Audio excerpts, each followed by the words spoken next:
Bien, a ver, buen día estudiantes del sistema líder. En esta oportunidad, dentro del curso de geografía, ya empezando este cuarto y último bimestre, nos toca seguir trabajando con los temas de geografía concerniente al tema de lo que son los recursos naturales en el Perú.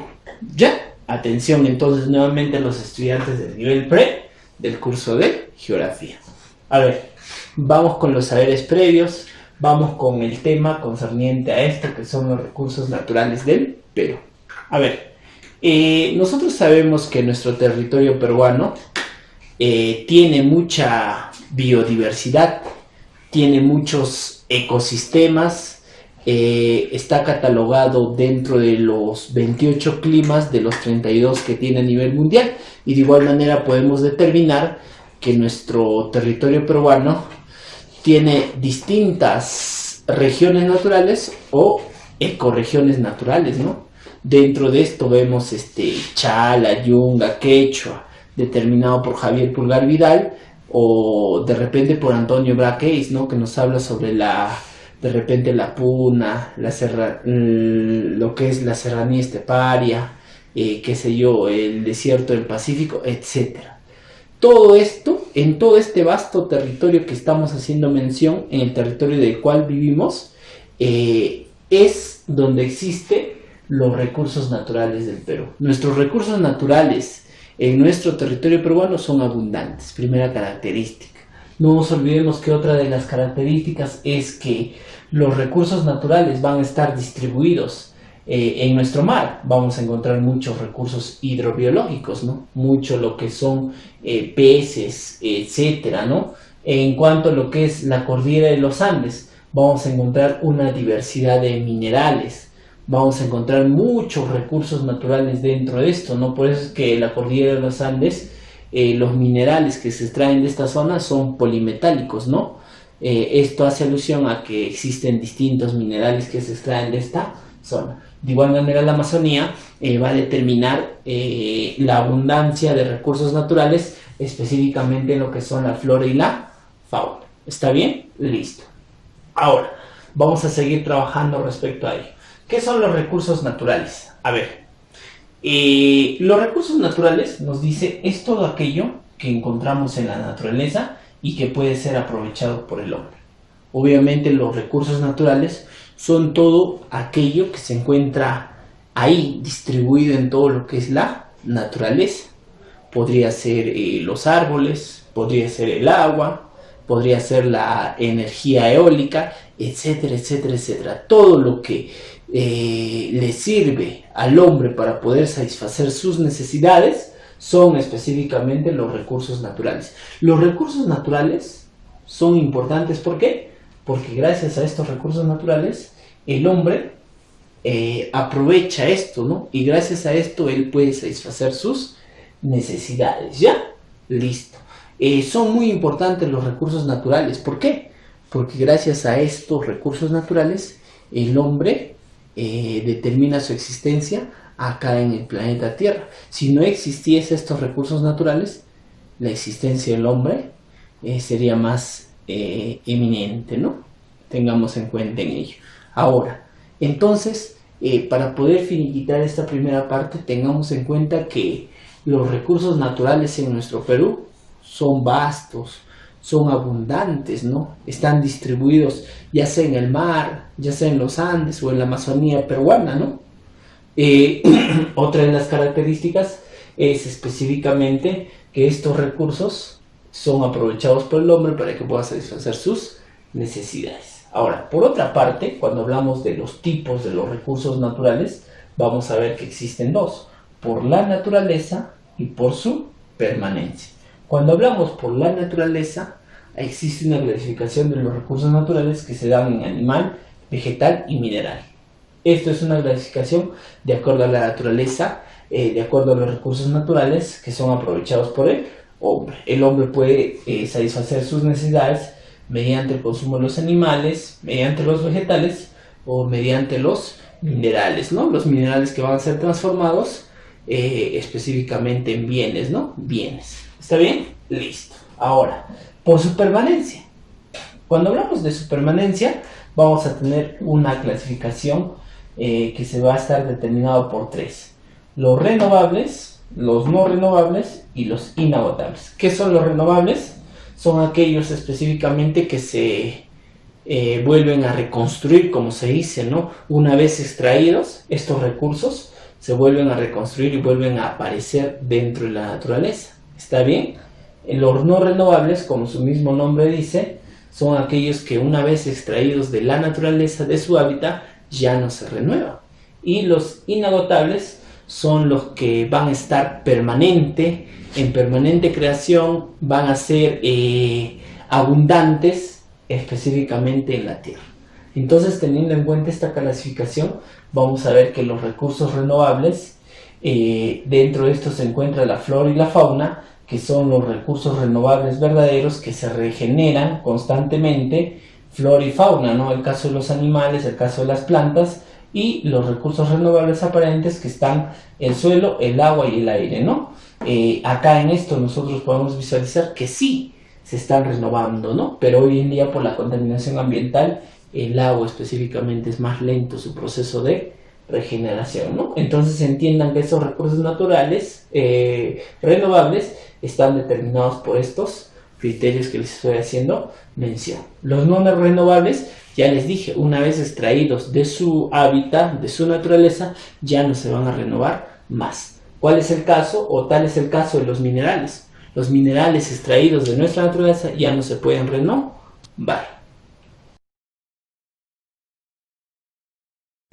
Ya, entonces, como estamos viendo, según su permanencia, ya hemos hablado acerca de los renovables, aquellos que se vuelven a reconstruir una vez extraídos de su hábitat. Dentro de esto tenemos principalmente a la flora y la fauna, y los aparentes, que vendría a ser el suelo, el agua y el aire, ¿no? Dentro de ellos. Luego, los no renovables, como te hacía mención, tenemos a los minerales. Dentro de esto, a los combustibles fósiles, lo que es el petróleo, lo que es el gas natural. Dicho de paso, sabemos que el petróleo y el gas natural es muy importante para nosotros y para todo el planeta, ¿no? Gracias a eso se pueden realizar las distintas actividades económicas que existen dentro de nuestro país, ¿no? Son muy importantes. Y los minerales radioactivos, ¿no? Como es el caso del uranio. Entonces, estos ejemplos que les estoy haciendo mención acá se encuentran en los no renovables. Como su mismo nombre dice, no se van a poder reconstruir, ¿no? No se van a poder regenerar. Una vez extraídos de su hábitat, ya no existirá más. Tal es el caso que acá en nuestro Perú vemos en cuanto a lo que son la minería, ¿no? Vemos que la minería, una vez extraído todos los minerales de una zona determinada en las zonas andinas de nuestro Perú, ya no existen más esta zona, ¿no? Ya los minerales no se podrán extraer más, ¿no? Entonces tengamos en cuenta dentro de esto, ¿no? Dentro de los minerales, no nos olvidemos que dentro de las actividades económicas que se realizan dentro de nuestro Perú, se encuentran dentro de las principales, ¿no? No te olvides que nosotros, dentro de nuestros productos tradicionales, los minerales son lo que en mayor cantidad nosotros exportamos hacia otros países, ¿no? Tal es el caso como el oro, la plata, el cobre. Estos minerales se exportan hacia el exterior, ¿no? Hablamos de estas actividades económicas primarias. Ahora, entonces, en otra parte tenemos los inagotables. Los inagotables, como su mismo nombre dice y nos hace mención, son aquellos recursos naturales que no van a desaparecer fácilmente de la faz de la tierra, ¿no? De la tierra. Van a ser duraderos por muchos tiempos, ¿no? Dentro de esto tenemos al clima, tenemos a las distintas energías, como es la energía solar, la energía eólica, la energía geotérmica, etc. Estos son catalogados como inagotables. Entonces tengamos en cuenta que existen los renovables, los no renovables y los inagotables, ¿no es cierto? Y todos estos tres, que son recursos naturales, sirven para que el hombre pueda satisfacer sus necesidades y específicamente el hombre pueda aprovecharlos. Bien, ahora, tomando en cuenta esto de los recursos naturales, nos toca ahondar un tema que es relacionado a ello, que se llaman sobre las áreas naturales protegidas. Como su mismo nombre dice, área es específicamente un espacio, un territorio natural, obviamente que va a tener su protección, y esta protección va a estar determinada ¿por quién? Obviamente por las instituciones estatales, ¿no? Mediante las instituciones estatales específicamente van a proteger a esas áreas naturales. En nuestro Perú, específicamente, jovencitos, vamos a poder visualizar distintas áreas naturales protegidas. Estas áreas naturales están determinados específicamente o están a su cargo de un ministerio, que es el Ministerio Nacional del Ambiente. El Ministerio Nacional del Ambiente se encarga mediante sus instituciones conexas ¿a qué? A proteger a estas áreas naturales protegidas. ¿A quiénes tenemos? Tenemos en primer lugar al CERNAMP, al Servicio Nacional de Áreas Naturales Protegidas, que es la oficina principal que después del MINAM va a estar encargado, ¿no? Y después de eso tenemos al SINAMPE, quien se va a encargar de determinar y clasificar y tener en cuenta la lista de las áreas naturales protegidas que existen dentro de nuestro país. ¿Por qué obviamente existen estas áreas naturales protegidas? Obviamente para la conservación de los recursos naturales que hay dentro de nuestro país. ¿Por qué? Porque gracias a estas áreas naturales protegidas, su uso, ya sea de manera directa o de manera indirecta, tendrá por mayor cantidad de años, ¿no? Mayor cantidad de durabilidad de años, de tiempos, ¿no? Para que en el futuro nuestras demás generaciones puedan específicamente aprovechar de estos recursos naturales. Es por eso que existen las áreas naturales protegidas. ¿Qué son las áreas naturales protegidas? Se dice que son muestras terrestres o marítimas que reciben tal categoría para proteger los recursos naturales. Ya les dije, estas áreas naturales están encargadas ¿para qué? Para proteger los recursos naturales que hay dentro de nuestro vasto territorio. Ahora, cuando hablamos de la clasificación específicamente de las áreas naturales protegidas, vamos a tener dos específicamente, ¿ya? Que se tendrían a ser de uso indirecto, que serían específicamente las intangibles, donde no se pueden extraer los recursos naturales, y las de uso directo, las tangibles, donde se pueden extraer los recursos de manera racional. ¿Está bien? Listo. Ahora, cuando hablamos de uso indirecto, intangibles, como nos dice acá, prohíbe el uso de los recursos naturales y específicamente se abocan para el carácter de estudios e investigaciones científicas. No se pueden extraer los recursos naturales de esta zona. Mientras que de uso directo, sí, ¿no? Pero de una manera regulada. Ya, seguimos. Entonces, en resumen, como estamos haciendo mención, jovencitos, tenemos de uso indirecto, que son los intangibles, que se prohíbe el uso de los recursos naturales, están bajo la protección del Estado, solamente se puede hacer investigaciones científicas, de repente se puede determinar el turismo en estas zonas, mientras que en la otra parte las áreas naturales protegidas de uso directo son tangibles, donde los recursos naturales de una manera racional se pueden usar, ¿no? Y por otra parte tenemos áreas en estudio, que son las zonas de reserva, que están, como su mismo nombre dice, en un estudio para tener que ser clasificadas si pertenecen a una de estas categorías, ¿no? Si pertenecen a lo que es el Parque Nacional, el Santuario Nacional, el Santuario Histórico, las reservas naturales, los bosques de protección, los cotos de caza, las reservas comunales, las reservas paisajísticas, etc. Entonces entiendan, jovencitos, que esto es la clasificación que tenemos. Entonces, acá ustedes pueden visualizar que tenemos de uso intangible, de uso indirecto y de uso directo, ¿no? ¿Quiénes se van a encontrar dentro de las áreas de uso indirecto, las intangibles? Se van a encontrar el Parque Nacional, se van a encontrar los santuarios nacionales y los santuarios históricos. Estos no se pueden extraer los recursos naturales que se encuentran en estas áreas.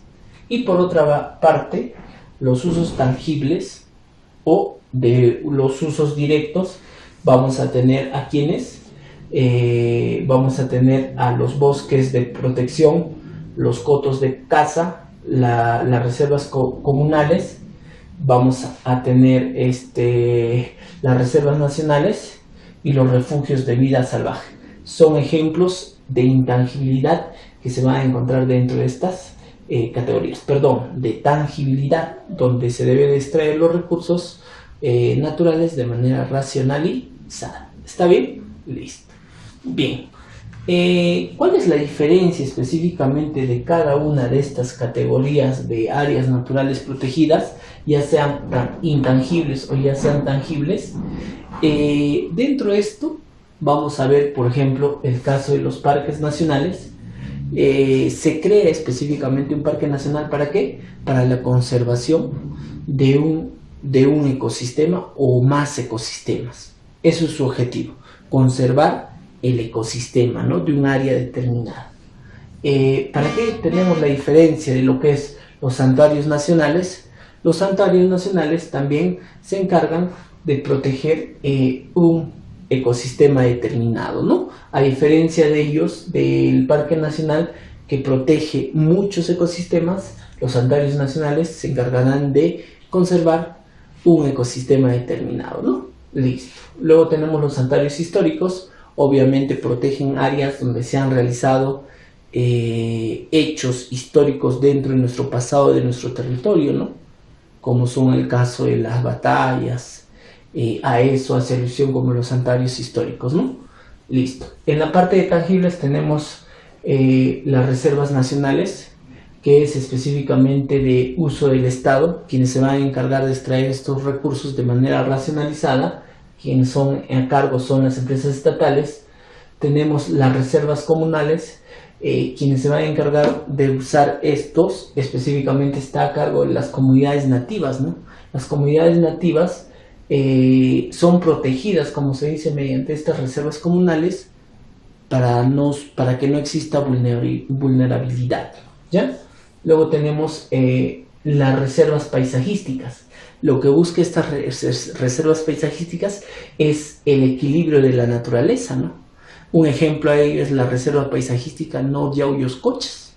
Dentro de esto se busca ese equilibrio de la naturaleza, ¿no? La no destrucción de ese paisaje, por eso es que lleva este nombre como reserva paisajística. Luego tenemos los cotos de caza, que sirven para que las personas puedan practicar la caza deportiva, ¿no? Tenemos los cotos de caza de Angolo, ¿no? Es un ejemplo a ello. Otro, los refugios de vida silvestre. Dentro de los refugios de vida silvestre vamos a tener específicamente áreas destinadas a la conservación de estos animales silvestres que puedan estar determinados en esta área, ¿no? Ejemplo, las reservas de vida silvestre, como son los pantanos de Villa, ¿no? Lo que protege es las emigraciones y migraciones de las aves, ¿no? Y los bosques de protección, como su mismo nombre dice, es evitar a que se deforesten las plantaciones, ¿no? Busca la protección de esto. Entonces estamos determinando que toda esta clasificación de usos, de áreas naturales protegidas tienen una esencia dentro de nuestro país. Ahora, por cultura general sabemos que el primer parque nacional del mundo específicamente se creó en 1872, que es el Parque Yellowstone. El primer parque nacional en Sudamérica se dio en Argentina y el primer La primera área natural protegida dentro de nuestro país se dio en 1971, que viene a ser Cutero, ¿no es cierto? Esto es a manera de cultura general. Por otra parte, entonces ya para poder finiquitar, tengamos en cuenta que lo que se busca es la conservación de estos recursos naturales hoy en la actualidad para que nuestras futuras generaciones puedan aprovechar de estos recursos naturales. ¿Cómo se llama esto? Se llama específicamente lo que es el desarrollo sostenible. Tengan en cuenta, estos son preguntas que vienen en los exámenes de admisión, ¿no? El desarrollo sostenible, que es el uso adecuado de los recursos naturales hoy para que puedan utilizarse las generaciones del futuro. Ya, vamos.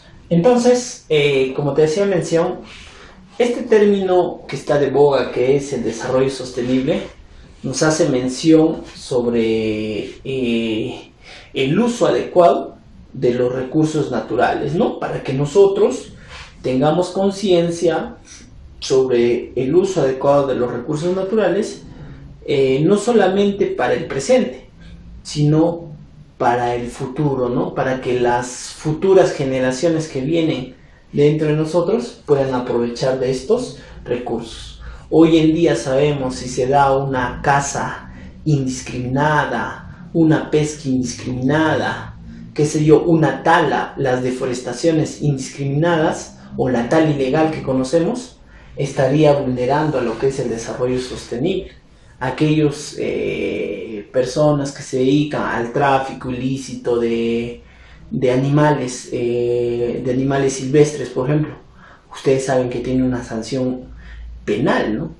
Y obviamente estas personas que atentan contra la naturaleza estarían yendo en contra también de lo que es el desarrollo sostenible.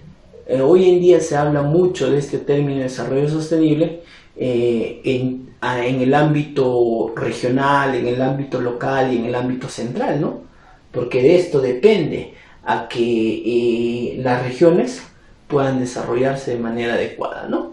No es extraer los recursos naturales como queramos, sino de una manera racional y obviamente pensando en las demás personas hacia el futuro. Ahora, dentro de esta dimensión de los desarrollo sostenible, tenemos una dimensión social.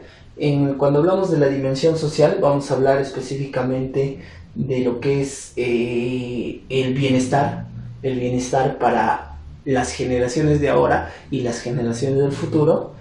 La dimensión económica, que lo que busca específicamente es la producción o la elaboración y la satisfacción de las necesidades con la extracción de los recursos naturales, y la dimensión ambiental, que es específicamente la extracción racional de los recursos. ¿Ya?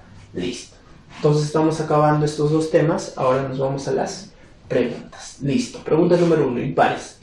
Dice: el convenio sobre la diversidad biológica es el primer acuerdo mundial integral que abarca todos los tipos de diversidad biológica y a su vez está compuesta por la diversidad. Cuando hablamos de la diversidad biológica, dentro de esto está inmerso el aspecto de la genética, la clasificación taxonómica y específicamente el ecosistema y la ecológica, ¿no? Por ende, la respuesta es la E. 3. Un área intangible de uso indirecto destinada a la protección de su ecosistema, dado su alto valor, interés y buen estado de conservación, se denomina, a esto se denominan los famosos parques nacionales, ¿no? Los parques nacionales, ¿qué es lo que buscan? La protección de un ecosistema o varios ecosistemas, ¿no? El Parque Nacional de Tingo María sería un ejemplo, ¿no? A ello, ¿no? Que busca la conservación o un alto valor a esto, ¿no? Listo, la B. 5. Respecto a los recursos mineros, al Perú se le considera... Nosotros sabemos que el Perú es un país que exporta muchos minerales, ¿no? Sabemos de los Andes peruanos. Y no solamente exporta un solo mineral, sino que exporta distintos tipos de minerales. Dentro de esto tenemos el cobre, el oro, la plata, el zinc, el estaño, etcétera, etcétera, etcétera. Por ende, al Perú se le da la categoría como un país polimetálico, ¿ya? Por ende, la clave es la C. 7. Un manejo inadecuado de la extracción ha conducido a que grandes poblaciones de anchovetas y conchas de abanico se reduzcan. ¿Qué está ocurriendo dentro de esto? Se está dando una explotación excesiva del recurso, y lo que en el futuro va a generar eso, de repente, es a que se genere la extinción de estos recursos naturales. Clave B. 9. En la selva baja no puede desarrollar la agricultura. ¿Por qué? En la selva baja principalmente los suelos son muy húmedos, son muy arcillosos y poseen pocos nutrientes, ¿ya? Por ende, los suelos son muy pobres por sus pocos nutrientes. Clave C. Autoevaluación. Son considerados recursos naturales renovables. Dentro de los recursos naturales renovables tenemos principalmente la flora y la fauna. Por ende, la clave será la C. Recurso animal. 3.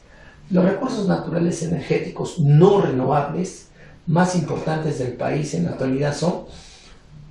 No te olvides que gracias a estos recursos naturales no renovables, como son el caso del petróleo y el gas, se pueden realizar infinidades de actividades económicas. Por ende, sería la D, el petróleo y el gas natural. 5. ¿Cuál de las siguientes alternativas contiene solo áreas naturales intangibles de uso indirecto? Estaría la clave la B, el Parque Nacional, el Santuario Nacional y el Santuario Histórico. B. 7. Son áreas naturales protegidas de carácter transitorio. Hemos dicho, ¿no? Aquellas áreas que están siendo estudiadas para que puedan ser determinadas a qué categoría se les da. A eso se les llama las zonas de reserva. La E. 9. ¿En qué área natural protegida se encuentran las únicas muestras de la sabana de palmeras existentes en el país? Sabemos que las sabanas de las palmeras es una ecorregión planteada por Antonio Braqueis, ¿no? Sí. Ahora, ¿dónde se encuentra específicamente, en qué área natural protegida se encuentra esta sabana de las palmeras? Se ubica en el Parque Nacional de Baguaja-Sonene.